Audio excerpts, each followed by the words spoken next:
ज्या ज्या ठिकाणी पाण्याच्या अनुषंगानं शेतकऱ्यांचा संबंध येतो अशा जलसंपदा विभागाकडून शेतकऱ्यांशी संबंधित सर्वच प्रक्रिया येत्या महिनाभरात ऑनलाईन करणार असल्याचं प्रतिपादन राज्याचे जलसंपदा मंत्री डॉक्टर राधाकृष्ण विखे पाटील यांनी केलं.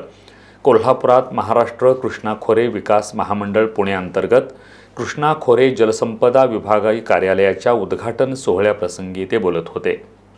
कोल्हापुरातील शासकीय विश्रामगृहातील राजर्षी शाहू सभागृहात आयोजित या कार्यक्रमाला जलसंपदा मंत्री डॉक्टर राधाकृष्ण विखे पाटील यांच्यासह आरोग्यमंत्री प्रकाश आंबेडकर, राज्य नियोजन मंडळाचे कार्यकारी अध्यक्ष राजेश क्षीरसागर, महापौर रूपाराणी निकम, आमदार चंद्रदीप नरके, आमदार अशोक माने, माजी आमदार संजय घाटगे, महाराष्ट्र कृष्णा खोरे विकास महामंडळ पुण्याचे कार्यकारी संचालक डॉक्टर हनुमंत धुमाळ यांची प्रमुख उपस्थिती होती.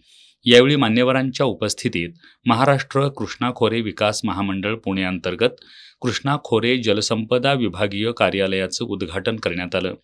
या प्रसंगी बोलताना मंत्री विखे पाटील यांनी भविष्यात राज्यामधील दुष्काळी भागातील पाणी विषमता दूर करण्याला जलसंपदा विभाग प्राधान्य देणार असल्याचं सांगितलं.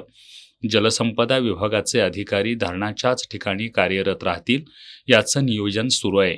ज्या ज्या ठिकाणी पाण्याच्या अनुषंगानं शेतकऱ्यांचा संबंध येतो अशा जलसंपदा विभागाकडून शेतकऱ्यांशी संबंधित सर्वच प्रक्रिया येत्या महिन्याभरात ऑनलाईन करणार असल्याचंही मंत्री राधाकृष्ण विखे पाटील यांनी सांगितलं. मंत्री आंबेडकर यांनीही मनोगत व्यक्त केलं.